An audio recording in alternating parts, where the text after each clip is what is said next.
A painting vanished, yet never left the room. Welcome to Bold Blasters. I'm your host, Pendleton. Comment where you're tuning in. I read them all. Let's go. It was on a dull, grey morning in early March that I was roused from my reading by the sudden and purposeful entrance of Sherlock Holmes into our sitting room at 221B Baker Street. His coat was soaked with the clinging London drizzle, his boots lightly mottled with mud, and in his hand he held a telegram, which he tossed onto the breakfast table with a flick of his long fingers. "Watson," he said briskly, removing his gloves and shaking the damp from his sleeves, "we have before us a problem most peculiar, and if initial appearances are to be trusted, most impossible." I looked up from the newspaper and took the telegram in hand. It bore the seal of Scotland Yard and the clipped urgency characteristic of Inspector Lestrade. "To Mr. Sherlock Holmes, urgent. Need your immediate presence. High-profile theft, Hanover Square. Lord Pembroke's study, room locked, guards posted. Priceless painting. Missing, no signs of entry or exit. Impossible circumstances. Please advise." Lestrade. I raised an eyebrow. "A locked room theft, Holmes. Sounds like one of those sensational penny serials you detest." "Indeed," he said with a faint smile. "And yet it is precisely such theatrical impossibilities that conceal the most mundane of truths. Shall we?" We were soon rattling through the damp streets in a hansom cab, Holmes silent but alert beside me, his eyes flitting over the people and shop fronts as if every passer-by might yield a fragment of the puzzle. When I ventured a question, "What do you know of Lord Pembroke?" he replied without turning his gaze from the window. "Art collector, former ambassador to Vienna, patron of the Royal Academy, reclusive in recent years.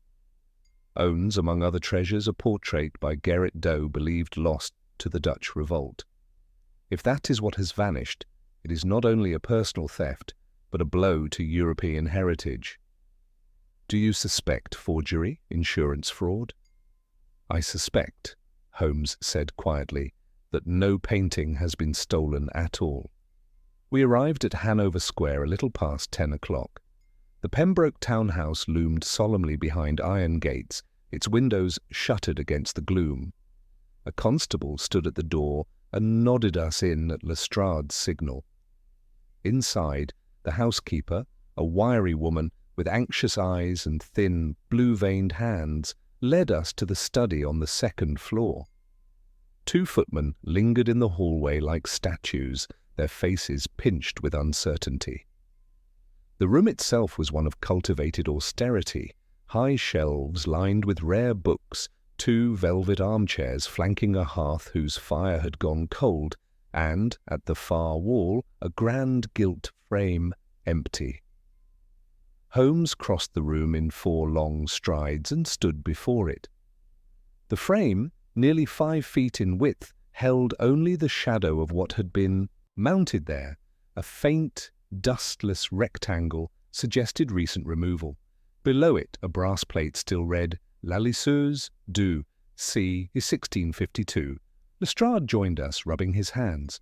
"There it is, Holmes, gone, vanished into thin air. No broken windows, no forced locks. And that door was under guard the whole night." Holmes did not answer immediately. He bent to examine the carpet, the wall fastenings, and the floor beneath the frame. "You say the room was locked?" "Tightly. Lord Pembroke keeps the key on his person, and he was away, spent the night at his club. The door was bolted from the outside, and the guards swear no one entered." Holmes stood. "And the painting?" "Gone. We only noticed this morning. The staff began dusting at 8, and Mrs. Sedley, the housekeeper, sounded the alarm at 15:15. Holmes turned to the housekeeper. "Were you the first to enter this morning?" She nodded, wringing her hands. "Yes, sir, I have the routine. The key is left in a safe downstairs. I unlocked the study myself, just as always. I swear the room looked undisturbed, but then I saw the frame." Holmes looked around the room once more. "I would like a list of everyone in the house last night. Every servant, visitor, delivery? I'll have it for you shortly, Lestrade said. But there's more. Yes? Lord Pembroke himself doesn't believe the painting's been stolen. At this, Holmes arched an eyebrow. He insists, Lestrade continued, that he saw it with his own eyes before leaving last night, that it cannot have been taken, and that if it is gone, it's a matter of illusion or manipulation, whatever that means. Holmes's gaze flicked back to the empty frame and he smiled. A painting that never left the room, he murmured. Excellent. I believe we shall enjoy this case, Watson. And with that, he strode to the window, threw it open and leaned out into the foggy morning air, as though London herself might offer up an answer. Holmes did not speak again for several minutes. He remained by the open window, his gaze fixed not on the street below, but upon the narrow sill and the moulding just beneath the ledge. His long fingers traced the damp wood with an absent rhythm, and I, familiar as I was with his moods, knew better than to interrupt. Inspector Lestrade, less patient, cleared his throat. Well, Holmes, no signs of entry, no signs of disturbance, and the only thing missing is a painting that by all rights couldn't have been removed. Holmes turned sharply, his eyes alight with a curious gleam.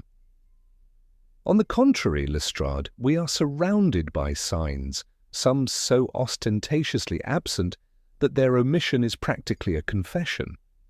But we must proceed methodically. He crossed the room again and crouched before the empty frame. This was Douze Lalissus, yes? The lady reading a letter? Lestrade nodded. One of the few verified originals outside of the Dutch collections, worth more than a dozen houses in Mayfair. And yet, Holmes murmured, here we find only its shadow.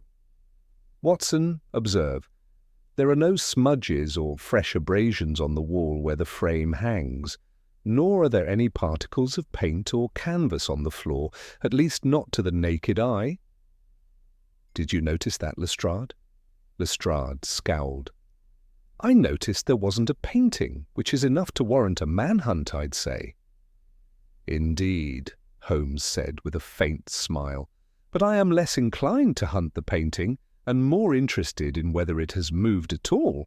Come, let us interview Lord Pembroke. We were led to the drawing-room where Lord Pembroke, tall, angular, and draped in a burgundy house-robe despite the hour, awaited us with the impatience of a man affronted not by crime, but by inconvenience. He had a noble forehead, the sharp cheekbones of old aristocracy, and the expression of one perpetually disappointed. Holmes bowed. Your lordship, I am Sherlock Holmes. You believe, I understand, that the painting has not in fact been stolen. Mr. Holmes, Pembroke drawled, waving a hand toward the decanter on the sideboard. If someone has indeed spirited away Lalissus, they have done so without disturbing even a single thread of dust in that room. The door was locked and my footman rotated guard every 2 hours. I commissioned that security routine myself. Yet the painting is gone, I said. Surely that alone warrants suspicion. Pembroke's eyes narrowed. The frame is empty, but I saw the painting last night at precisely 10:15, just before I departed for my club. I paused to admire it, as I often do. I am telling you it was there. That frame was full. If someone removed it, they did so after 10 and before 8 this morning, while the room was locked and watched. That is what I refuse to believe. Was there anyone else in the house with knowledge of the painting's placement? Any recent visitors? Holmes asked. I have guests from time to time, Pembroke replied. Last evening, for instance, I hosted Mr. Quentin Faraday for a brandy and brief discussion on Dutch realists. He's a dealer in antiquities, a bore mostly, but knows his Rembrandt from his Ruysdael. Holmes's gaze sharpened. Faraday? Did he view the painting? Of course, I practically insisted on it. He made a few flattering remarks, perhaps too flattering, but he left before 10. I saw him out myself. Holmes's fingers tapped his thigh. in a slow rhythm. "Did he handle the painting or come near it?" "No," Pembroke said, then hesitated. "No, not that I observed." "And where is Mr. Faraday this morning?" "I couldn't say." Holmes stood. "Then perhaps we should find out." Lestrade excused himself to begin inquiries, and Holmes requested a second examination of the study, this time alone. He remained behind as I accompanied the inspector downstairs to organize the list of house staff and their whereabouts during the night. By the time I returned, Holmes was kneeling on the rug before the hearth, peering through his lens at the intricate Persian pattern with surgical precision. He did not look up. "Tell me, Watson, have you ever studied the art of staged absence?" "I can't say that I have." "It is not merely about what is missing, but what is arranged to distract. A slight indent in the rug, an impression where something once sat, a faint chemical trace on the wallpaper. I suspect we are not dealing with an ordinary theft." "Then what?" He sat back on his heels. "A deception, Watson, and a delicate one. I should like to speak to this Mr. Faraday, but first let us examine the object not yet stolen." "The object not—" Holmes rose and strode to a side wall. From the shadows beside the bookcase he drew back a velvet curtain, revealing a second painting, darker in tone, equally opulent in frame, and oddly misplaced in a room otherwise devoted to symmetry. It was a maritime scene, turbulent waves, a stranded vessel, and a sky thick with storm. "This," he said, "was not here 3 days ago." I blinked. "You know that for certain?"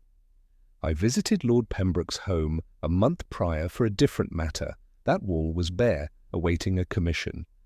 This painting, The Storm at Leyden, is not part of his known collection. Why it now occupies the room is a question almost as intriguing as the missing La Lissus. But surely it is just a new acquisition."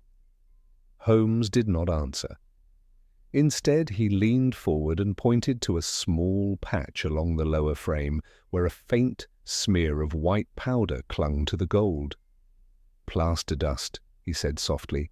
"From mounting, recent, and note the weight distribution. This frame has been handled recently." At that moment, a footman arrived with news. Mr. Faraday was not at his lodging and had not been seen since late last night. Holmes's eyes lit with momentary satisfaction. "Excellent," he said. "Now, Watson, it is time we called upon Mr. Quentin Faraday ourselves. There are questions to be asked, though I fear he may not be eager to answer them." "But what of the painting?" I asked. "If you suspect it hasn't left the room, where could it be?" Holmes gave a cryptic smile. "That, my dear Watson, is precisely what I intend to find out." And with that, we were once again wrapped in our coats and descending the steps into the misty air of Hanover Square, our boots echoing against the stones as the mystery deepened around us like the fog rolling in from the Thames. Our journey to Mr. Quentin Faraday's residence in Bloomsbury was brief but damp, the clouds having thickened since morning, cloaking the city in a cheerless veil.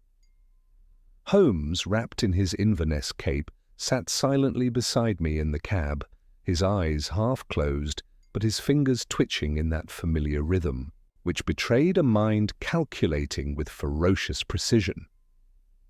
"You suspect Faraday?" I ventured. "I suspect the possibility of Faraday," Holmes replied without opening his eyes. "He was present shortly before the alleged theft. He possesses knowledge of art, access to the room, and the requisite skill to recognize the value of a due. What remains to be established is whether he possesses the audacity and ingenuity to remove it without physically removing it." I frowned. "I'm still not sure I understand. How can a painting be stolen if it hasn't left the room?" Holmes opened his eyes then and gave me a brief, mischievous smile. "Watson, you recall the old conjurer's trick, the vanishing coin. The object itself is never truly gone. It is merely hidden in plain sight. misdirected by what you expect to see. A painting can be made to vanish as easily as a coin if the illusion is crafted well enough. We arrived at Faraday's lodgings, a narrow townhouse with a neat, unassuming facade and windows dressed in brown netting. The landlady, a round-shouldered woman with a permanent sniffle and the scent of boiled cabbage clinging to her dress, informed us that Mr. Faraday had not returned since the previous evening. "Went out at 9:30, gentlemen," she said. "Said he was off to visit an acquaintance in Kensington. Never came back. Didn't even touch the fish pie I left for him." "Does he travel often without warning?" Holmes asked. "Sometimes, yes. But he always leaves a note. Always. He's a tidy sort, Mr. Faraday." Holmes turned to me. "Let us take a look at his rooms." The landlady hesitated only a moment before leading us up to the second floor. Faraday's lodgings were modest, well kept, and precisely what one would expect of a bachelor with scholarly pretensions. Books lined the shelves, art history, catalogues, and auction reports chiefly. A small writing desk bore neatly arranged correspondence and a closed ledger. The scent of oil paint lingered faintly in the air, though there were no visible signs of canvases or frames. Holmes began his examination immediately. He moved quickly, pulling open drawers, inspecting dust patterns, checking behind curtains and beneath rugs. He paused longest at the writing desk, where he leafed through several of the letters. "Watson," he said, handing me an envelope. "Read this." It was dated 3 days prior and bore the crest of Lord Pembroke's estate. In elegant handwriting, the note read, "Dear Mr. Faraday, it would give me great pleasure to receive you Thursday evening for a brief consultation regarding my Dutch collection. Your insight has always been appreciated. Cordially, Pembroke." "Well," I said, "that confirms his presence at the scene." Holmes nodded and noticed the reply, "Also here." He handed me a second letter, this one in Faraday's cramped, slanted script. "My lord, I shall be delighted to attend. The matter we discussed last month has had interesting developments. I look forward to showing you something quite extraordinary. Yours in admiration, Quentin Faraday." Holmes tapped the letter. What matter does he refer to? What did he intend to show Pembroke? A forgery, I suggested. Possibly, or a technique, or a deception. It would appear, Watson, that Faraday's interest in the Tao may have been more than academic. He turned back to the room, his eye drawn suddenly to a small, framed painting above the mantelpiece. A still life of fruit and goblets, unremarkable in composition. Holmes stepped forward, took it gently down, and examined the back. "Ah," he said softly. "Do you see this, Watson?" He showed me the reverse of the canvas. On the inner side of the wooden stretcher was a faint smear of pale green, barely noticeable but unmistakably paint. "That green," Holmes said, "is not part of this painting. It is, however, present in La Lisseuse, in the curtain behind the seated lady. Faraday may have been working on something in this room, perhaps attempting to replicate details." "But why leave it here?" I asked. "Surely he'd remove anything incriminating." Holmes returned the painting to its place and dusted his hands. "Because the truth often hides where no one is looking. The question now is, where has Mr. Faraday gone, and did he take anything with him?" We were returning to Baker Street when a telegram was waiting. Lestrade had sent word that something new had been found in Pembroke's study, a folded scrap of canvas tucked behind the settee. Holmes barely allowed the cab to stop before we were on the move again. Back at Hanover Square, Lestrade met us in the hall, the scrap in question held between gloved fingers. "Found this," he said, "wedged down the back of the furniture. Thought you'd want a look." Holmes took it, held it to the light, and gave a soft, delighted chuckle. "Very good," he said. "Very good indeed. Watson, what do you see?" I leaned in. The piece was roughly 3 inches square, frayed at the edges, and bore what appeared to be a painted edge of lace on a pale sleeve, along with the curve of a small letter, the beginning of a signature, perhaps. "It's from the painting," I said. Holmes nodded. "But which one?" We stared at him. "Surely Lalissou's." "Not necessarily," he said. "This may be a forgery fragment, or perhaps a test piece used in substitution. And that gentleman is the crux." He turned to Lestrade. "Has Lord Pembroke returned?" "He's upstairs. Refuses to leave the house until we find the painting." "Then let us show him this," Holmes said, "and observe his reaction closely." We climbed the stairs, Holmes silent once more, but this time it was the silence of conclusion, not contemplation. He had pieced something together, of that I was certain. What remained was the final thread.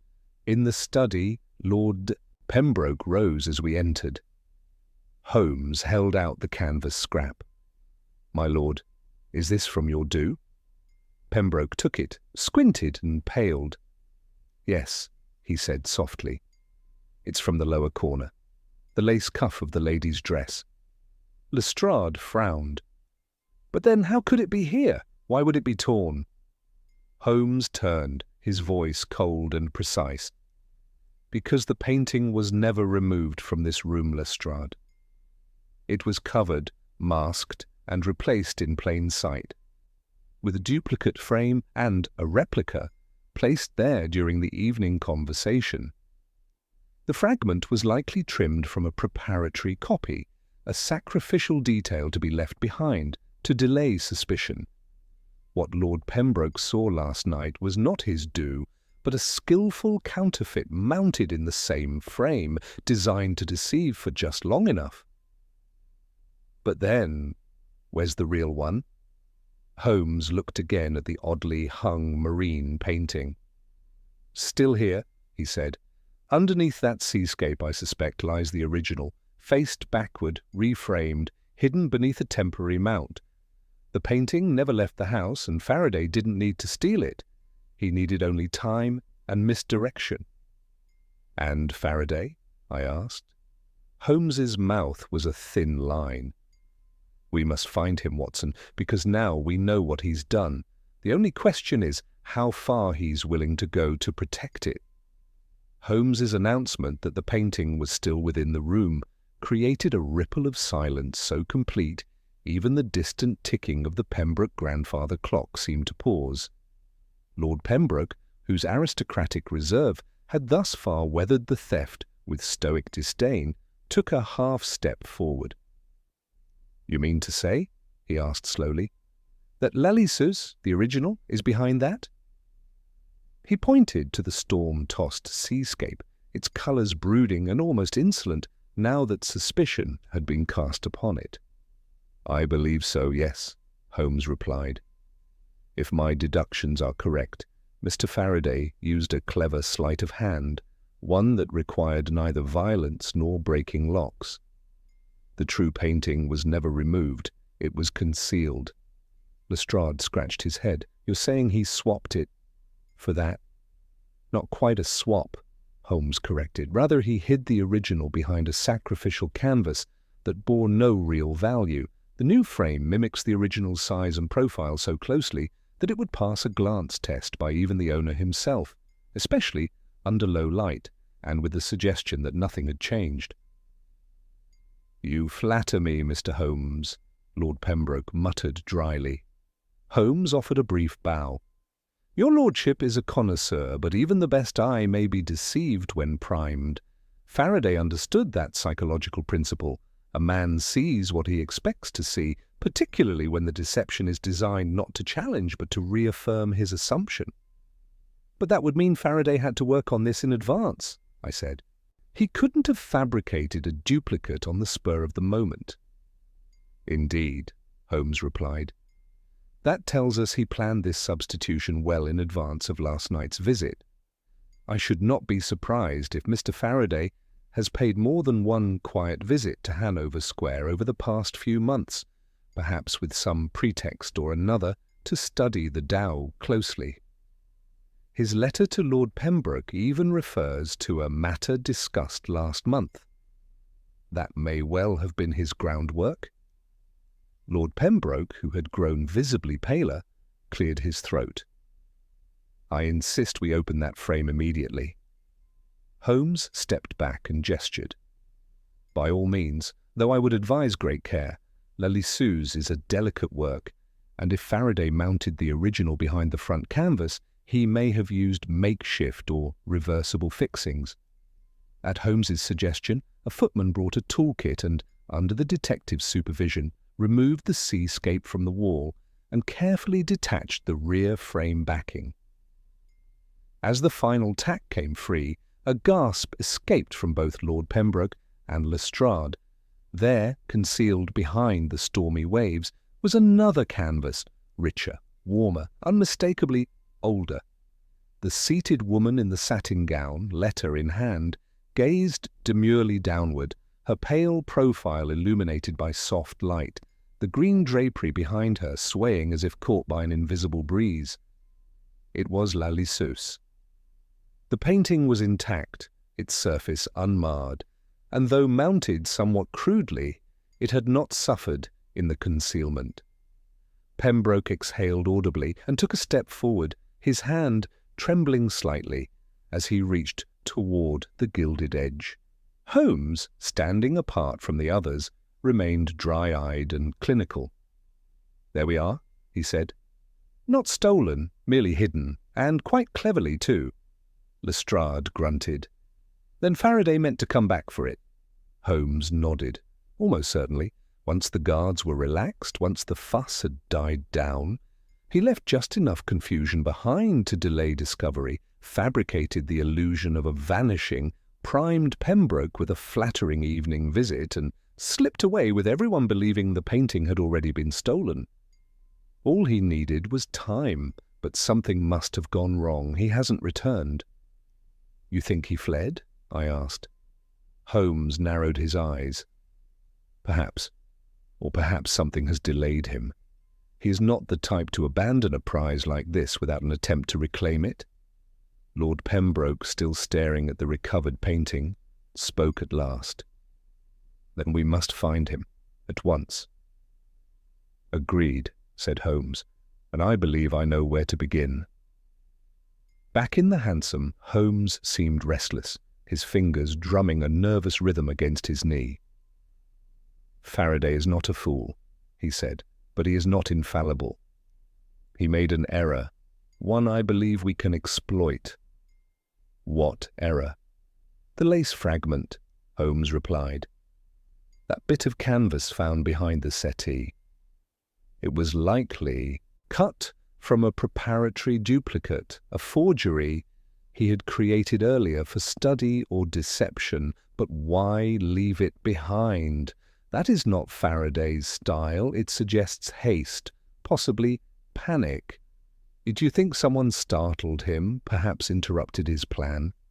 "Precisely. He may have been discovered, perhaps not by Lord Pembroke, but by someone else, a servant, a visitor. He fled before finishing his substitution or reclaiming the original." Holmes gave the address to the cabby. "We're bound for Lambeth. Faraday kept a small rented studio near Kennington Road. I only recalled it just now. He mentioned it once in passing, during an auction at Christie's. He claimed it was where he restored quiet pieces for clients. I suspect it's where he did his less conventional work." The neighbourhood in Lambeth was far less refined than Hanover Square. Industrial smoke hung over the rooftops, and the streets were narrowed by delivery carts and street urchins. We arrived at a long, soot-darkened building tucked between a coal merchant's and a tin plate works. A discreet brass plate beside the door read QF, Art and Antiquities. Holmes produced a set of slender tools and with practiced efficiency had the lock open in under 30 seconds. We entered. The air inside was tinged with linseed oil and something chemical, varnish perhaps. The front chamber was sparsely furnished, but strewn with canvases, paint-stiffened cloths, brushes, and a half-finished still life. An easel stood by the window, and nearby a trunk sat slightly ajar. Holmes moved swiftly, checking corners, opening drawers. I bent to examine a sheaf of sketches, each one bearing fragments of what was clearly l'Alissus, various test studies of hands, facial contours, shadows under the chin.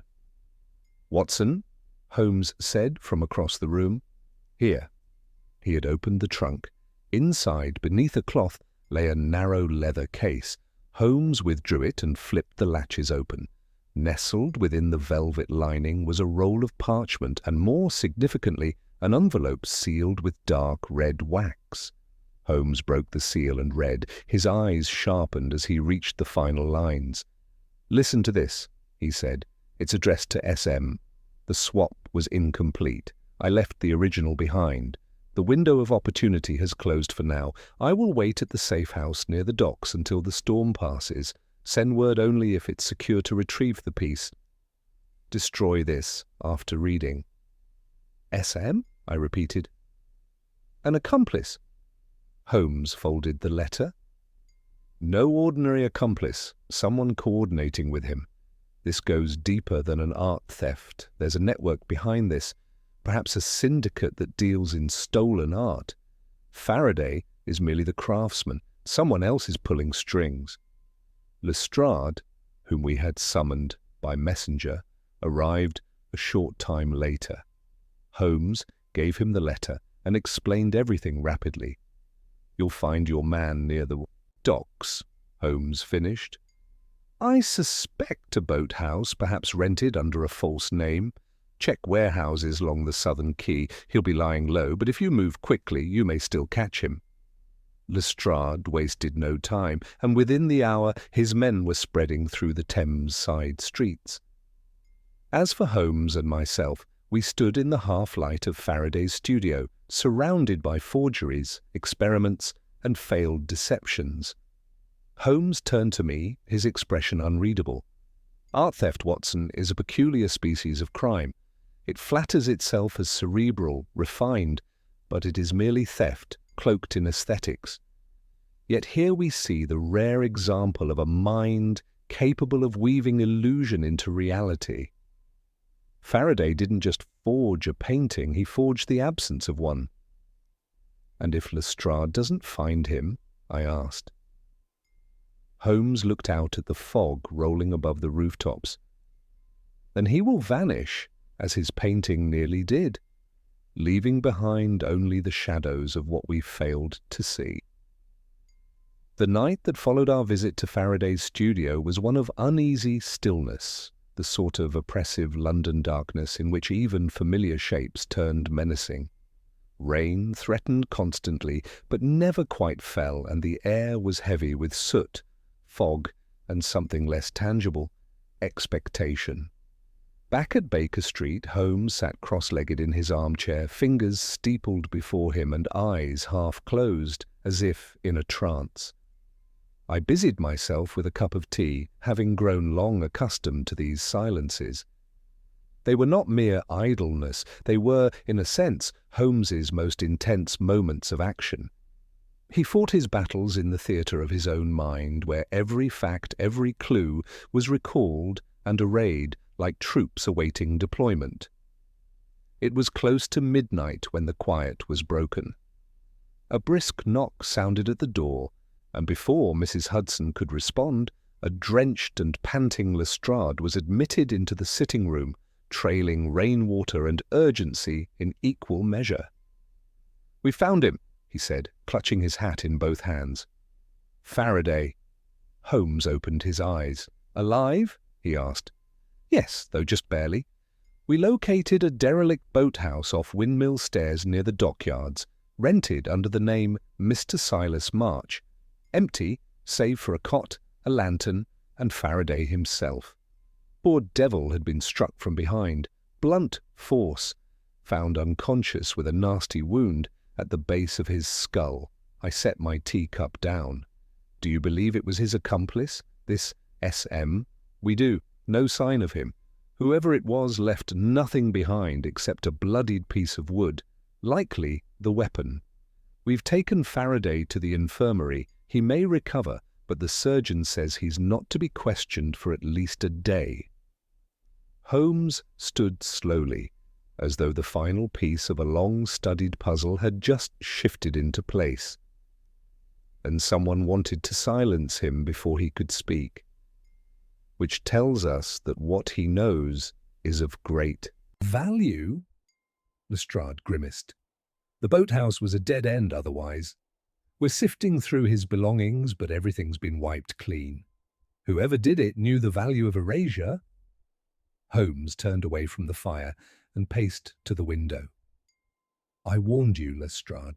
Faraday was not working alone. This was not the work of a solitary forger. There is an enterprise behind this. We are dealing with a sophisticated art fraud network, perhaps international. Lestrade looked doubtful. International? Consider it. Faraday created a perfect illusion, a theft that wasn't a theft, allowing him or his associates to smuggle art without ever seeming to lay hands on it. A buyer halfway across Europe could receive a painting under the guise of a legitimate exhibit, while the original remains lost in its frame. By the time the deception is discovered, the trail is cold. I interjected, but Lalisou's was never smuggled out. Holmes nodded. No, because Faraday's scheme was interrupted, did not finish what he began. Someone else attempted to tie up the loose ends, perhaps to retrieve the painting themselves or to eliminate the only man who knew the full arrangement. Lestrade scratched his head. But what do we do now? Faraday's unconscious. The painting is back. Should we not simply consider the case closed? Holmes turned sharply, his eyes glittering with resolve. No, Lestrade, the case is opened. The return of the painting was a coincidence born of haste and failure. The real danger remains, hidden, watching, waiting for us to believe the storm has passed. He crossed to the side table and rifled through the items we'd taken from Faraday's studio, finally extracting the sealed letter we'd discovered earlier. This, he said, holding it aloft, was addressed to S.M., and it is that signature we must now unravel. He motioned me toward his desk. Watson, bring the directory. Let us begin with the initials. We spent the next hour combing through names, checking addresses, and cross-referencing individuals known in the London art world. Holmes dictated names. I scanned listings. S.M. could have been anyone. Sebastian Morris, Samuel Merton, Silas Moorcroft. It was not until Holmes stood abruptly and walked to the bookcase that he paused before a slim red volume bound in calfskin, catalogue of the Pembroke private collection. He flipped rapidly through the pages. Yes, he murmured. Here it is. What? Sebastian Marlowe, he said, tapping the page. Private broker, based in Antwerp. Former curator at the Musée Royal. Pembroke acquired several pieces from him last year. He turned to Lestrade. Have you heard of him? Lestrade frowned. The name rings a bell. I believe he was under suspicion once. Some smuggling scandal in Bruges, but never proven. He's our man, Holmes said with certainty. He knew Pembroke's collection. He knew Lalisou's was housed there. And he had the infrastructure to handle movement of illicit works. I asked. So he commissioned Faraday to create the deception? More than likely, Holmes replied. He probably paid Faraday handsomely to swap the paintings, then intended to retrieve the original once it had been falsely declared missing. Faraday's studio was likely a staging ground. But when the plan failed, Marlowe moved to clean up, hence the blow to the skull and the erased traces. Holmes looked toward Lestrade. We must contact the Foreign Office. If Marlowe is involved, he won't stay in the country. His kind know when to run. But if we move now, we might find him before the borders close. Lestrade nodded, already reaching for his hat. I'll send telegrams to the port authorities and all outgoing vessels. If he's shipping out, we'll intercept him. After Lestrade departed, Holmes returned to his chair, and sat again, though now his energy was coiled, as if he were waiting for the final strike of a long orchestration. "What troubles you?" I asked. "Something unfinished," he murmured. "Marlowe is our criminal architect, yes, but he is also cautious. He would not strike Faraday unless he feared something had slipped, some mistake, some loose end." He stood again and crossed to the mantel, where he stared at the fire for several moments in silence. Then he turned. "Watson," he said, "we must return to Hanover Square, tonight." "But the hour—" "Time is not our ally," he said, sharply. "Faraday may have left more behind than we realized." We arrived once more at Lord Pembroke's townhouse in the early hours, rousing a footman and persuading the housekeeper to admit us. Pembroke himself was already awake, pacing in his study, and greeted us with bleary impatience. "I hope this visit means the matter is concluded," he said. "I've had quite enough of secret compartments and sinister letters." "On the contrary," Holmes replied, "I believe we have not yet reached the heart of the matter. Tell me, my lord, do you recall any recent alterations made to the study before the incident?" "Alterations?" "Rearrangements, repairs, framing work." Pembroke frowned. "The only thing of note was the curtain behind the painting. It was re-hemmed last week. It had begun to sag. I had the drapery firm in Brook Street send someone." Holmes's eyes lit. "That," he said softly, "is precisely what I needed to hear." He strode across the room and stood again before the spot where La Liseuse had once hung. The seascape had since been removed, and the dot was secured once more in its rightful frame. But Holmes wasn't looking at the painting. He was looking at the curtain behind it. Without a word, he pulled it back, then reached up and tugged slightly at the central hem. Something rustled. With a swift, fluid motion, he withdrew a folded packet hidden within the inner lining, a small, flat envelope sealed in wax. Holmes broke the seal and removed a stack of documents, correspondence, sketches, and a list of numbered items, each one detailed in coded language. He handed them to me. "Marlowe's ledger," he said, "hidden here in the event the swap went awry. Faraday must have concealed it, fearing betrayal. That is why Marlowe silenced him, but he didn't find this." "And now?" I asked, breathless. "Now," Holmes said, eyes alight with triumph, "we have them all." And he smiled, not smugly, but with the satisfaction of a man who has seen through the final illusion and found the truth behind the veil. By dawn, the veil that had cloaked the theft of La Liseuse had lifted to reveal not only a failed art heist, but a web of international deception, all meticulously hidden behind a curtain in a London drawing room. Holmes and I returned to Baker Street as the sun was rising, though calling it sun was generous, given that it was little more than a thinning of the gloom. The streets were still wet with dew, the city groggy with the slow churn of horses' hooves and the cries of early vendors. I had rarely seen Holmes more focused. He sat at the table, the recovered packet of Marlowe's documents spread out before him like a general reviewing his battlefield maps.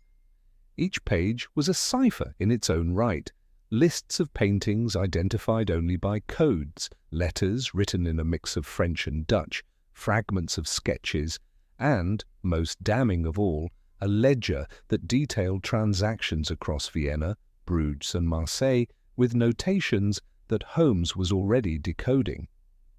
"It is just as I suspected," he said, tapping the edge of the ledger. "Marlowe is the head of an art trafficking ring, one that moves stolen or forged masterpieces through false acquisitions, shell owners, and temporary loans. The brilliance lies in the illusion of legitimacy. Items are rarely stolen in the traditional sense. They are transferred, often through institutions that are entirely unaware." He pushed a page toward me. "This one, for instance, refers to 047 Green Femme, That is clearly La Lissus. See the valuation, insured 38K, shadow 41K. That second figure implies a clandestine resale value, meaning someone already committed to buying it once it had vanished. Then Faraday's role? Executor, Holmes said. He painted the replica, he prepared the frame, he orchestrated the illusion of absence, but he was no criminal mastermind. He was a craftsman caught between the demands of money and fear. A soft knock interrupted our review. Mrs. Hudson appeared with a telegram. Holmes opened it, read, and handed it to me. From Inspector Lestrade to Sherlock Holmes. Marlowe detained at Dover. Fitting description, travelling under the name Marcel Dubois. Search of baggage revealed several passports, large sum in foreign notes, and train scheduled to Antwerp. Requesting immediate presence for interrogation. Holmes smiled without mirth. The net tightens. Within 2 hours we were at Dover. The holding room was cold and unadorned, its only furniture a table, 2 chairs, and a gas lamp that flickered even when the air stood still. Marlowe sat in one chair, his wrists manacled, his expression unreadable. He was a man in his late 40s, lean, well-groomed, and utterly poised. His black overcoat was folded neatly beside him, and though the French alias on his false passport might have fooled many, Holmes and Lestrade had already verified his identity through the Antwerp consulate. Holmes sat opposite him. "Sebastian Marlowe," he began, "you orchestrated the theft of La Lissus from Lord Pembroke's home. You paid Quentin Faraday to create a replica and stage its removal. You arranged for the original to be quietly retrieved and exported to Europe, where a collector, unknown but complicit, was waiting. Unfortunately for you, the swap was interrupted. Faraday panicked, concealed the ledger of your operation behind a curtain, and you struck him down in a boathouse in Lambeth in an attempt to recover it." Marlowe did not speak. His eyes flicked once to Lestrade, then back to Holmes. "You have no proof," he said softly. "None that would hold." "On the contrary," Holmes replied. "We have the ledger, with your handwriting, your codes, and a list of artwork corresponding to known disappearances across 3 countries. We have correspondence addressed to you from Faraday. And now we have you with forged documents, escape routes mapped in your satchel, and a watch in your pocket set to Antwerp time." Marlowe's face remained calm, but his hand twitched. Holmes leaned forward. "Let me tell you what you don't know. Faraday survived." That struck home. Marlowe blinked just once. He is in hospital, and he's expected to recover." Marlowe said nothing. "He may not speak today, or even tomorrow," Holmes continued, "but when he does, he will confirm what we already know, that you hired him to steal a masterpiece, then tried to kill him when your scheme began to unravel." At last, Marlowe spoke. "You think that makes you clever?" Holmes stood, gathering his coat. "No, Mr. Marlowe, that makes you careless." Lestrade signalled the guard to return Marlowe to his cell, and Holmes and I took our leave. Outside, the wind whipped against our collars, and the sky was turning that peculiar slate grey that only England could produce. The tide was coming in, angry and restless. "You believe he will confess?" I asked. "No," Holmes said. "Marlowe is far too composed, but he's beaten Watson. The ledger is enough. Once the European authorities begin matching the codes to missing works, the whole structure will collapse. He may not speak, but others will. People always do once the illusion of safety is removed. And Faraday? If he lives, he will be our best witness. If he dies—" Holmes's voice turned grim. "Then Marlowe may yet face a murder charge." We returned to London by nightfall. Lestrade telegraphed again shortly thereafter. Marlowe had been formally charged with conspiracy to commit theft, fraud, and attempted murder. Further charges would follow, pending Faraday's condition. Holmes at last allowed himself a moment of rest. He sat in his chair by the fire, pipe in hand, eyes hooded but still bright.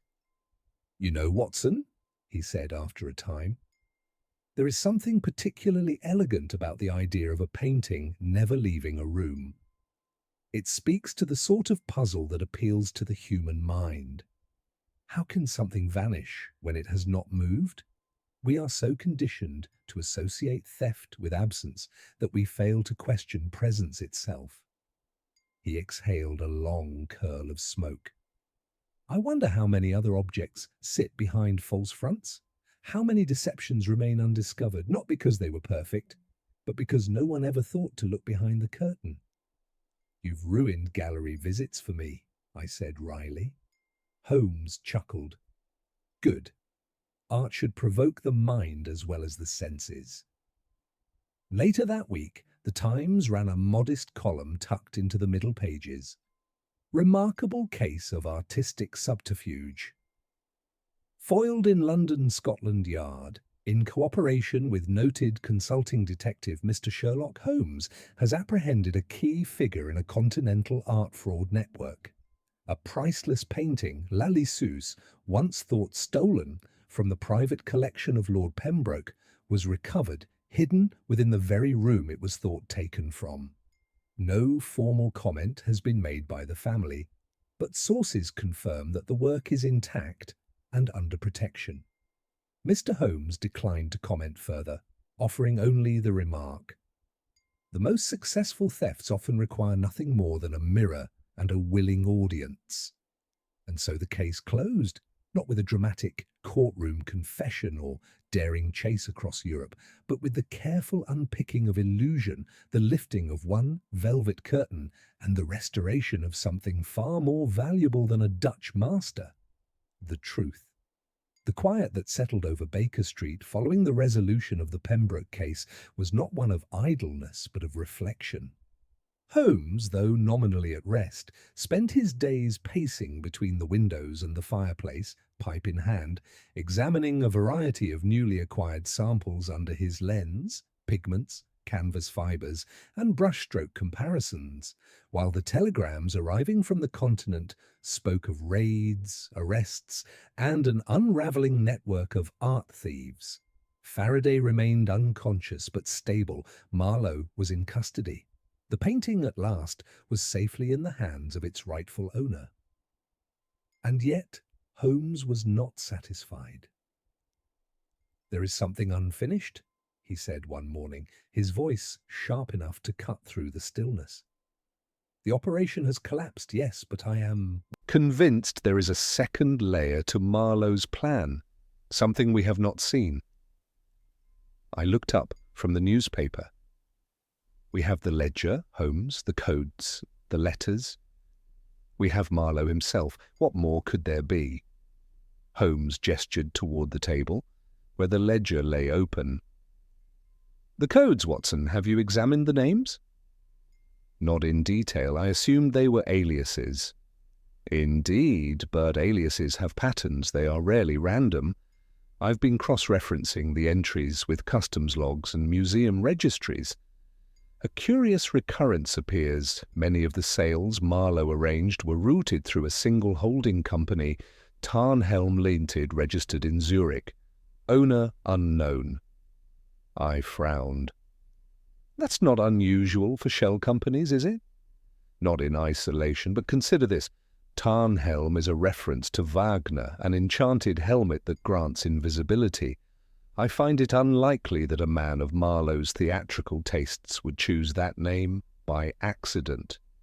He rose from his chair and moved to the cabinet, withdrawing a worn leather file marked "European Art Dealers, Disreputable and Otherwise." From this he extracted a page and handed it to me. It was a record in Holmes's own hand, dated nearly 2 years prior. A French customs seizure of a Titian sketchbook that had vanished in transit between Rome and Paris. The item had briefly passed through a Zurich holding entity, Tarnhelm Limited, before disappearing entirely. Holmes said I did not connect the name at the time, but now I believe that Marlowe may not have been the architect of this operation at all. Then who? That, Holmes said, is the question. And I intend to find out. No sooner had he spoken than a telegram arrived from Lestrade.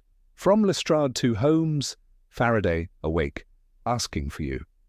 Within the hour, we were at the infirmary. Faraday lay propped up against his pillows, colour returned to his cheeks, but the bandage still stark against his forehead. His eyes were wary as Holmes entered, and for a moment I thought he might refuse to speak. But then he sighed. "I knew you'd come," he muttered. Holmes nodded. "You left the ledger. You knew it would find its way to me."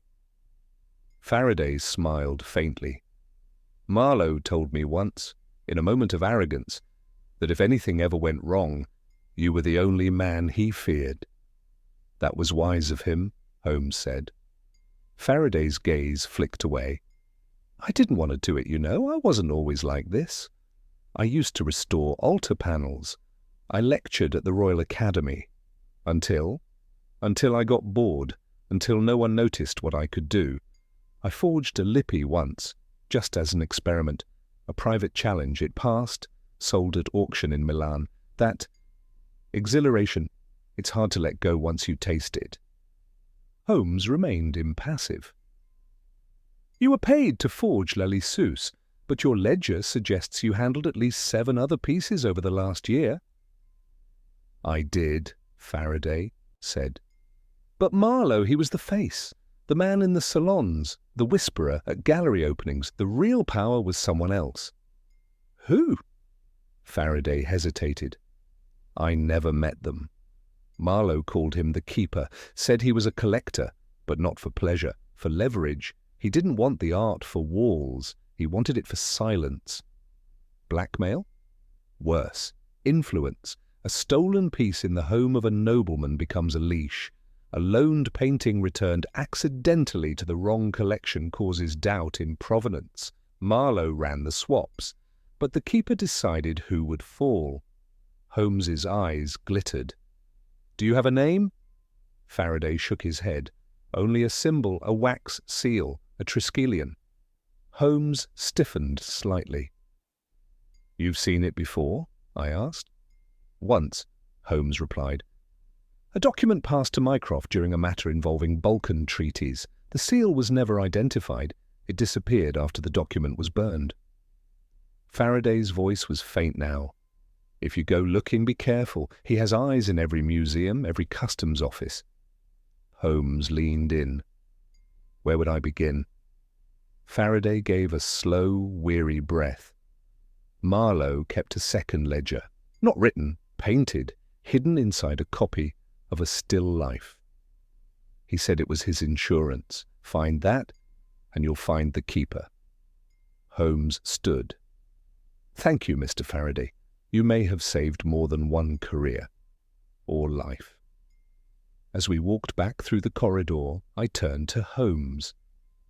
"A painted ledger?" "It makes perfect sense," he said.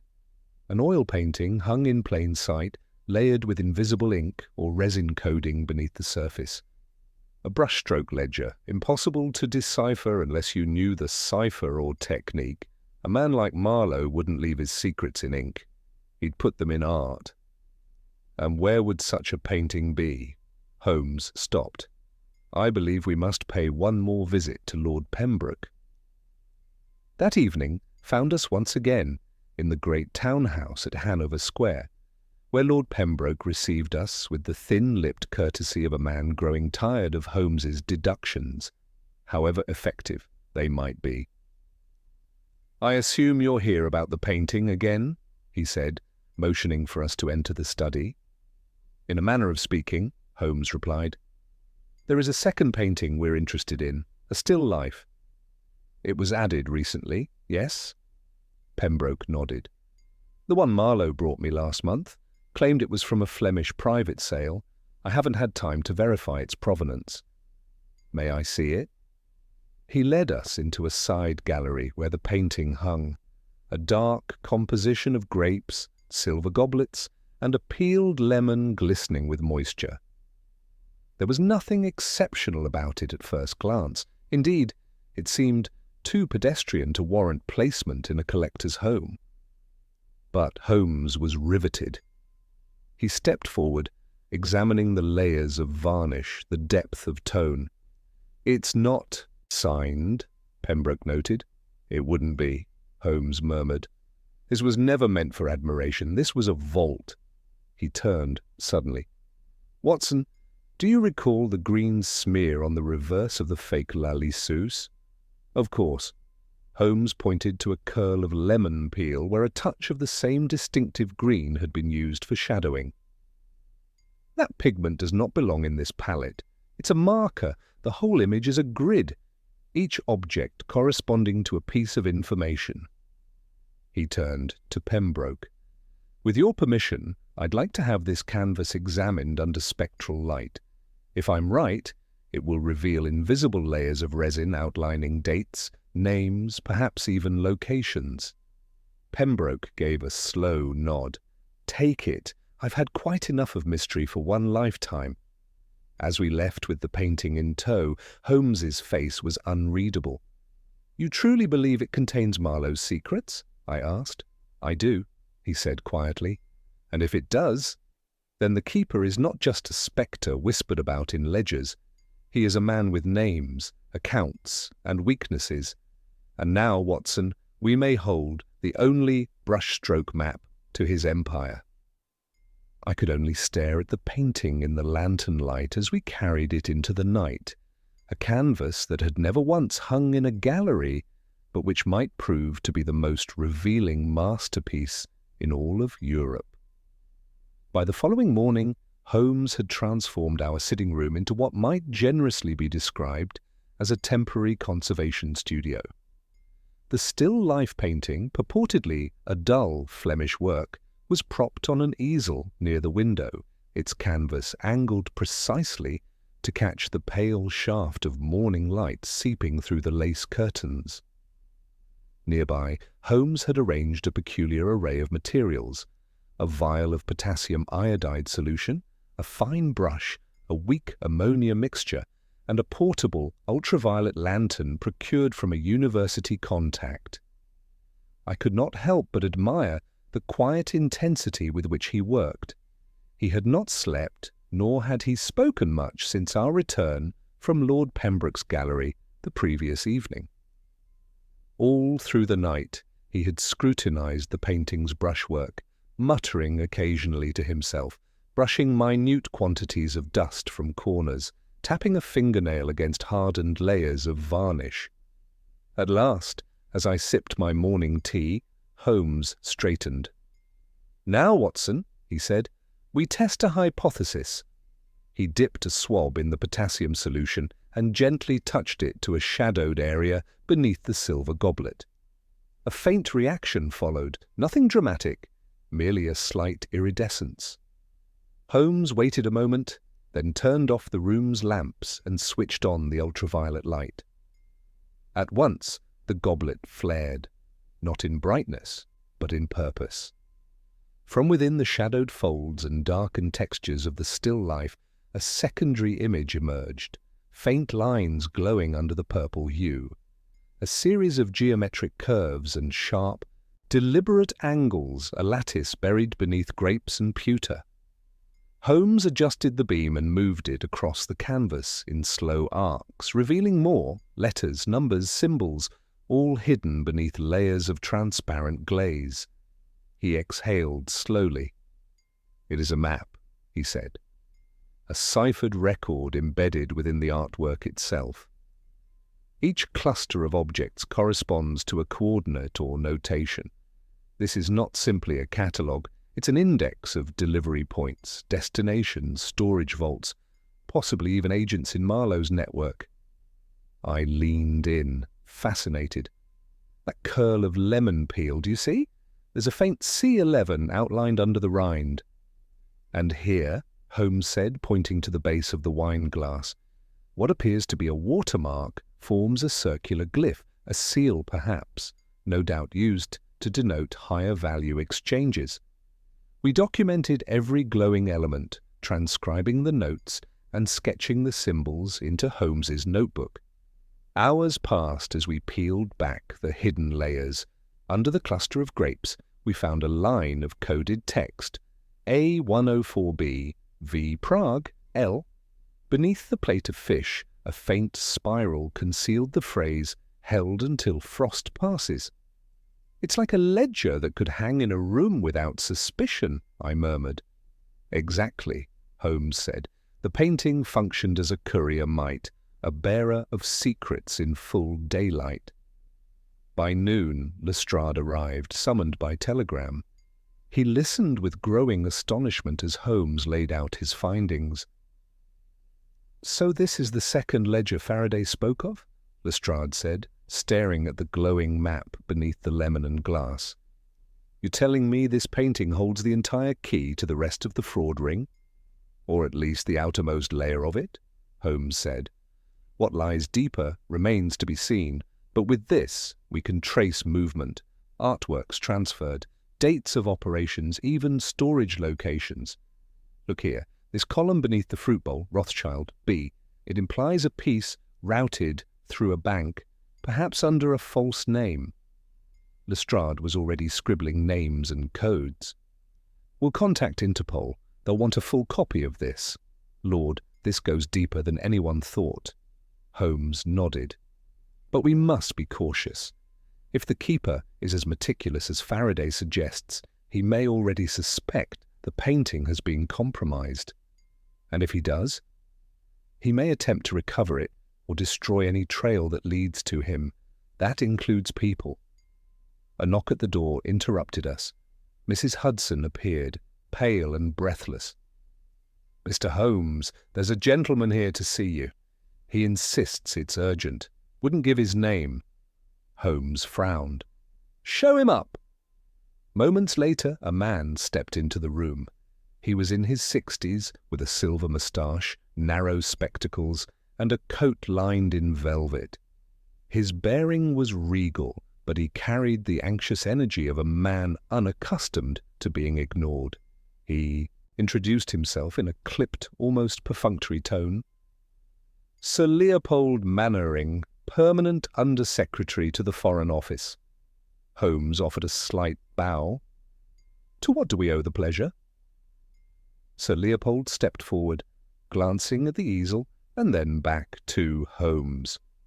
"I've come regarding a painting," he said, "and the danger it may represent." Holmes's expression did not change. "You're late, Sir Leopold." The man blinked. "I beg your pardon." "We've already uncovered the second ledger, traced Marlowe's connections to a syndicate fronted by an unknown party, identified only as the Keeper. I presume you're here because certain names in this ledger, particularly the Triskelion seal, also appear in confidential government archives." Sir Leopold regarded Holmes with tight lips. "You are dangerously perceptive." "I make a habit of it," Holmes said evenly. "I would suggest, however, that you dispense with the diplomatic obfuscation. We are past that point." Sir Leopold sat. "There is, as you suspect, a larger concern," he said. "We've long known of a figure operating beneath the radar of European trade, someone with access to high-level cultural inventories and unusual leverage. Over the last 5 years, discreet blackmail has forced resignations in 3 ministries. A Rothschild heir was compromised after a Botticelli vanished under false loan paperwork. In each case, a painting was the pivot." "And you have no name?" "No, only the symbol, the Triskelion, and rumours of an art dealer who does not sell." Holmes exchanged a glance with me. "Then we are aligned in purpose. With this painted ledger, we may yet draw your ghost from the fog." Sir Leopold hesitated. "The Foreign Office would prefer this matter remain discreet. If these names were made public, the scandal would reach across courts and governments." "Then help us quietly," Holmes said. "Provide safe handling for the painting. Grant Lestrade access to encrypted customs reports. We will do the rest." Sir Leopold gave a curt nod. "You'll have it, But tread lightly, Mr. Holmes. You are no longer simply unmasking forgers. You are prizing open a vault of reputations." With that, he stood and departed as briskly as he'd arrived. Lestrade turned to Holmes. "So what now?" Holmes tapped his pipe against the hearth and gazed at the still life with new weight in his eyes. "Now we bait a trap," he said. "We let it be known, carefully, that the painting is being moved, that it is vulnerable, and then we see who comes to silence it." "You're using the painting to draw him out?" "Not him," Holmes said. "Them. The keeper may not act directly, but someone will, and when they do, we shall be ready." I stared at the seemingly harmless canvas, now fully revealed as a vault of secrets, and felt a chill that had little to do with the room's temperature. The painting had never left the room, but soon someone would come looking for it, and we would be waiting. The week that followed was one of elaborate and silent preparation. Holmes, with all the precision of a stage director, set the final act of this grand deception into motion, not with fanfare, but with whispers placed in careful ears and hints left to drift like smoke through the right corridors. The false rumour began in the most inconspicuous way, a forged invoice, deliberately misplaced at an auction house in South Kensington, indicated that Lord Pembroke's mysterious still life was to be transferred to a private collection in Berlin for appraisal and restoration. Another whisper made its way to a minor curator at the British Museum, whose habit of discussing sensitive information in cafes was well known to Holmes. By the third day, the bait had taken. It came in the form of a burglary attempt at the warehouse Holmes had arranged to receive the shipment. The crate had not yet arrived, intentionally so, but the locked unit showed signs of forced entry, and two shadowy figures had been seen fleeing the alley just before dawn. Lestrade, who had stationed plainclothes constables nearby, was soon at Baker Street with the news. "Looks like your prediction was spot on," he said, holding up a brown envelope that had been left wedged in the lock. No fingerprints, but this was inside. Holmes opened the envelope and withdrew a single sheet of paper. It was blank, save for the Triskelion seal, faintly pressed in red wax, and the words, "Leave it in the crate." No more warnings. Holmes stared at the message for a long moment. So, the keeper watches but does not speak. And yet, he has noticed the game has changed. "Think he'll show?" Lestrade asked. "No," Holmes replied. "But he'll send someone close." We knew from Faraday's painted ledger that at least 3 locations in London had been used as safe houses for temporary storage. Holmes narrowed them down to one. A townhouse on Doughty Street that had been leased under the name R. Varnum, an alias we had seen once scrawled beneath a ledger entry for a Raphael copy. Holmes and I visited the property late that evening, posing as a pair of insurance agents verifying a shipment route. The butler, a thin man with the expression of a permanent apology, let us in after Holmes flashed a forged letter of appointment. Inside, the furnishings were opulent but bland, too perfect, too impersonal. The walls bore prints of Dutch and Italian masters, none of which Holmes bothered to inspect. Instead, he went directly to the study at the back of the house, where a fire crackled and a sheaf of fresh correspondence lay upon the desk. "Do you feel it, Watson?" he murmured. "What?" "This house has no owner, only presence." He leafed through the letters, all unsigned, all recent. Several bore addresses in Milan, Bruges, and Vienna. One was marked with a single letter, L. But it was the final one that caught his eye. A small envelope addressed not to a name, but to a frame, specifically to be inserted behind panel B, the study. Holmes carefully opened the rear of the framed print above the desk. Inside, nestled between 2 layers of backing board, was another message bearing the Triskelion, and a new warning. If the brush ledger has been breached, destroy all assets in Zone L. Holmes went still. Zone L, he said quietly. London. We departed immediately. The implications were clear. The keeper believed the painted ledger had not yet been decoded, and had contingency plans in place should any segment be exposed. If assets included people, then any remaining operatives or witnesses in London were in imminent danger. Our first concern was Faraday. We reached the infirmary just after midnight, but our fears had already become reality. The orderly on duty stammered as he led us to the private room. There was a man, sir, said he was from the Foreign Office, had proper credentials, signed in and everything. We didn't question it. Faraday was gone. The bed was empty, the window ajar. The man had vanished into the fog. Holmes stood by the bed for several minutes, saying nothing. Then, turning to me, he said softly, "This is not vengeance. It's containment." We returned to Baker Street, and it was there, in the pale silence of early morning, that the full weight of the danger settled on us. I found Holmes in the sitting room, gazing at the still life. The ultraviolet lantern sat dark beside it. "They will come for this next," he said. "It is the last trace of their ledger. If Faraday is dead, and I believe he is, they will erase every mark that could lead to them." "You mean to keep it here?" "No, I've already made arrangements.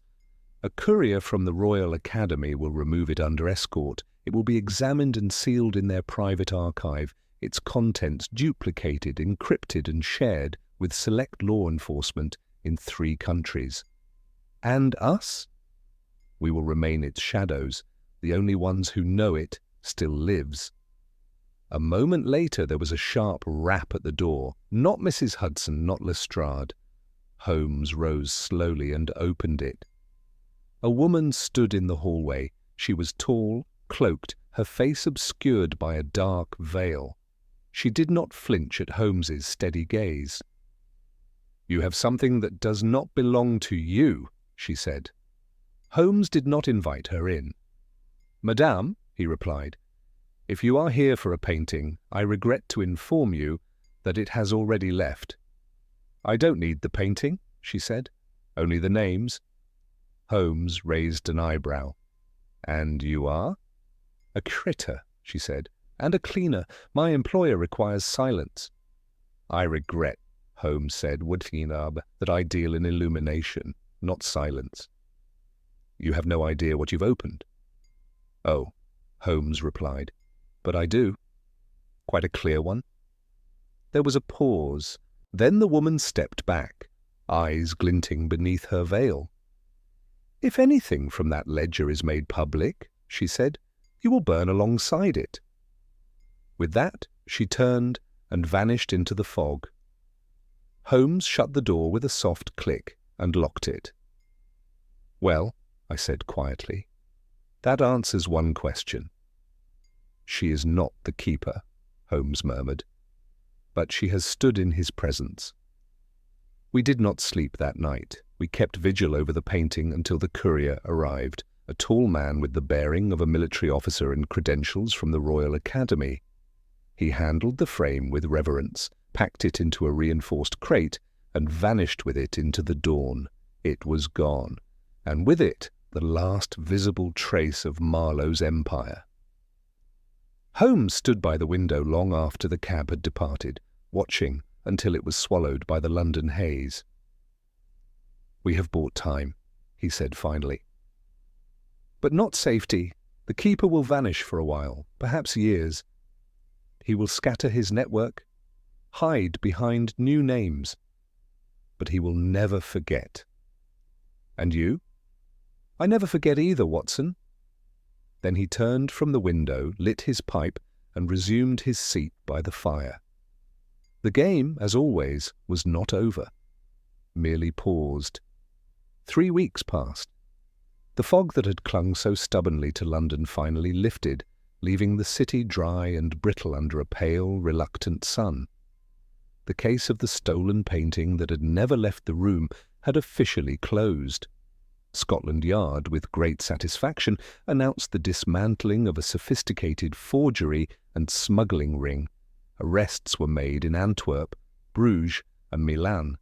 A shipping firm with offices on the Thames went bankrupt overnight. And though the public was fed a simple tale of an art thief undone by greed and carelessness, those of us who had seen behind the curtain knew the truth was far murkier. Faraday's disappearance had never been acknowledged in the papers. No body had been found. No record of departure existed in any registry. Holmes suspected he had been eliminated or, less likely, smuggled out and hidden by the very people who had sought to kill him. Either way, he had vanished as quietly as the secrets he once carried. The painted ledger was now buried deep in the vaults beneath the Royal Academy. Holmes had overseen the duplication process himself, using filtered light and angled reflection to trace each coded mark. A copy had been deposited with Interpol. Another was sent through diplomatic channels to the Foreign Office, though Holmes doubted it would survive the chain of custody unedited. Still, it had been enough. Enough to fracture the outer circle of the keeper's network. Enough to make London, for now, an inhospitable place for the syndicate's operations. And yet Holmes remained uneasy. "There is a tension in the air," he said one evening, sitting in his usual chair, pipe unlit, gaze distant. "As though a clock has been wound tightly, but we've yet to hear it chime." I looked up from my notes. "Do you believe the keeper will strike again?" "Not here, not immediately. But men like him do not stop. They recoil, they lie low, and then they begin again, slower, more carefully. Perhaps this time with a new identity, or behind a philanthropic facade, but always with the same aim, control." I closed my notebook. "Then you mean to wait for him?" Holmes gave a tight smile. "No, I mean to be ready." A knock came at the door, soft, hesitant. Mrs. Hudson appeared a moment later with a card on a silver tray. Holmes took it, frowned, and handed it to me. The card read, "Miss Daphne Renard, Curateur, Musée d'Art et Histoire, Geneva, regarding the matter of the Van Eyck." My eyebrows rose. "Another forgery?" Holmes's smile deepened. "Or perhaps a copy that should never have existed." Miss Renard entered moments later. She was in her late 30s, poised, wearing a dove-grey coat with a delicate lace collar. Her eyes were a pale blue, intelligent and cautious, and she carried a leather folio under one arm as though it might contain something dangerous. "I'm sorry to come without warning, Mr. Holmes," she said, her French accent mild, her voice steady. "But I believe your name appears in a document recently delivered to our archives under unusual circumstances." She withdrew a paper and placed it on the table. Holmes and I leaned forward. It was a letter, handwritten, dated 2 years prior. "To whom it may concern, if you are reading this, then my time has ended. I write not to ask for redemption, but to warn of the storm still forming. I was not the mastermind, but I was the tool. And I know enough to leave behind this small truth. The painting you seek is not lost. It was never stolen. It has only been disguised, layer upon layer, truth buried beneath varnish. You will find the next piece in Bruges, behind the organ loft. Tell Holmes the keeper has 3 names but only 1 face. QF. I read it twice before looking up. Faraday. Holmes nodded. He survived. Renard added quietly, "The letter was discovered in the frame of an unsigned study believed to be a forgotten workshop copy of a Van Eyck altarpiece. We found it during a routine rotation. No one at the museum claimed responsibility for its acquisition. It simply arrived." Holmes's eyes burned with a sudden, hungry light. "So he left us a trail." "And what of this line?" I asked. The keeper has 3 names, but only 1 face. Holmes said nothing for a moment.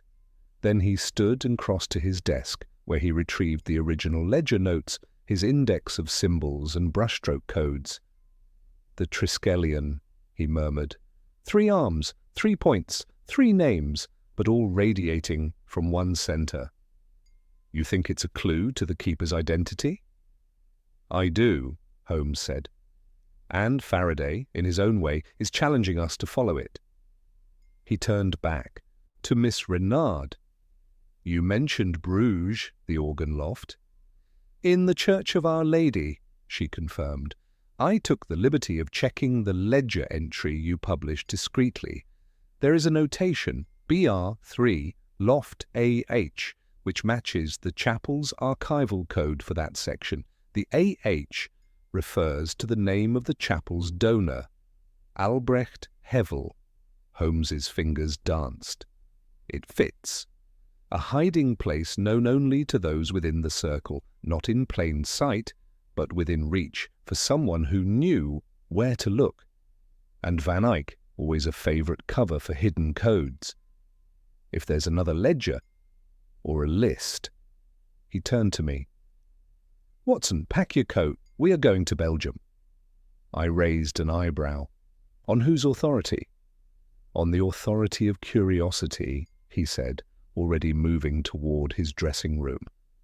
As I prepared our cases, I reflected on how this entire affair had begun with a single contradiction, an empty frame in a locked room, a theft without a theft. And now, here we stood on the precipice of something far greater. Lalissou's had not only unveiled a forgery, it had cracked the surface of an empire. Holmes, dressed in his travel coat and dark hat, joined me at the door. As we stepped out into the sharp London dusk, he said, almost to himself, "The keeper believed he could remain faceless, but no face is truly hidden forever. Not when there's someone still willing to turn the canvas over." We left Baker Street behind us, the street lamp flames flickering in the wind. The game had begun again, but this time it would end in revelation. The journey to Bruges was swift but subdued, both Holmes and I absorbed in our thoughts, as the countryside passed like a dream beyond the windows of the Continental Express. He had spoken little since our departure from London, save for occasional comments muttered to himself as he reviewed the Faraday letter or re-examined the brush-coded sketches in his notebook. I had grown used to these silences and knew better than to disturb them. They were not signs of distraction, but evidence that Holmes's mind was steadily assembling the final pattern of the case. We arrived in the early afternoon and went directly to the Church of Our Lady, a Gothic marvel whose spires cast long shadows across the cobbled square. Inside, the cool air held the scent of incense and thyme, and the nave echoed faintly with distant footfalls. Holmes requested access to the upper organ loft under the pretense of scholarly interest in religious art storage. The churchwarden, a portly man with suspicions only half masked by politeness, eventually relented after Holmes produced a forged letter from the Royal Academy. The loft was a narrow space, dust-laden and dimly lit, its rafters cloaked in silence. A narrow slit window cast light over a series of canvas rolls and carved choir panels long since removed from display. "There," Holmes said, pointing to a recess behind the organ's bellows, was barely visible, a simple wooden panel blackened by dust and candle soot. He reached forward and pulled. It resisted at first, but with a creak it gave way, revealing a hollow. Inside was a small box, no larger than a ledger book, wrapped in oilcloth and secured with a brittle leather strap. Holmes opened it in silence. Within was a sheaf of papers, their edges yellowed but their ink bold. Names, dates, transactions, but unlike the brush ledger, these entries were not coded. They were plain, blunt. At the top of the first sheet, custodial ledgers, keeper holdings, 1878-1891, and then just beneath that, a signature in ink so dark and precise that it could have been written yesterday. Sir Leopold Mannering. I blinked. Holmes, the Foreign Office liaison? Holmes said nothing. He turned to the next sheet. The Triskelion seal was there, pressed in wax, beside Mannering's name, and beside it the corresponding aliases used to sign and receive forged or stolen art. 3 names, one face, R. Varnum, Marcel Dubois, Elias Krantz, each one cross-referenced with addresses and accounts across Geneva, Vienna, and Bruges. It was him, I whispered. All this time, he was the keeper. Yes, Holmes said quietly. He was both the face of the system and its guardian. No wonder he came to us. No wonder he offered help. He wanted to monitor the investigation, guide it, even delay it. And when he saw we were too close, he turned to threats through his agents.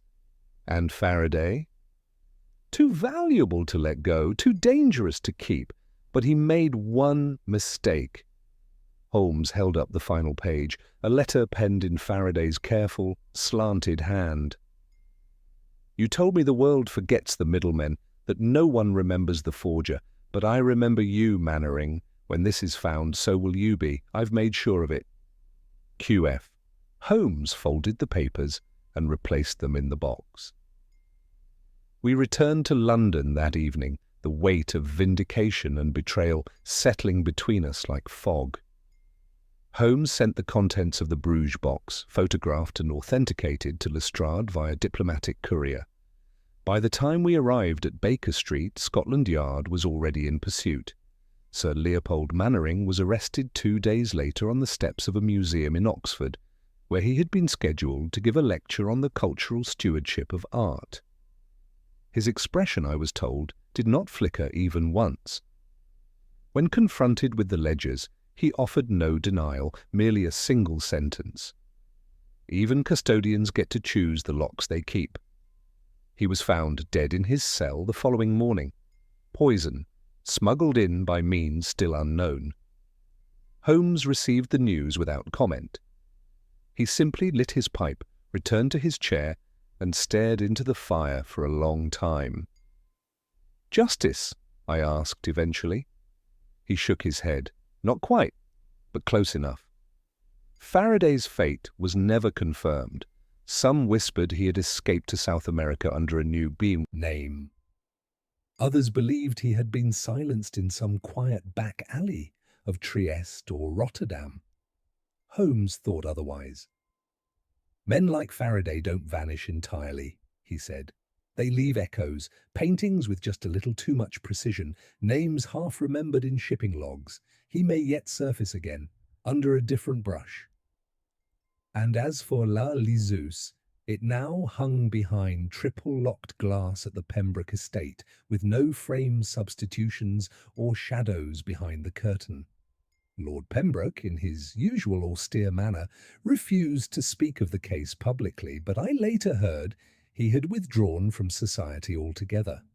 Perhaps when a thing vanishes without leaving the room, the shock lingers far longer than when it's simply stolen. And what of Holmes? He moved on, of course, though for weeks afterward I caught him in moments of unexpected stillness. He would gaze not at the city, or the clues, or the chalkboard, but at blank walls, empty frames, or an unremarkable stretch of floor. Just verifying, he once said, that everything is still where it appears to be. He did not speak Mannering's name again, but one morning, months later, I found a new entry pinned to the edge of his desk. A single line in Holmes's sharp script. The most perfect theft requires no disappearance, only misdirection. I never asked him whether he meant the painting or the man, because in the end, perhaps they were the same. And so concludes the matter of the stolen painting that never left the room. Or, as Holmes preferred to call it, the case of the keeper's shadow.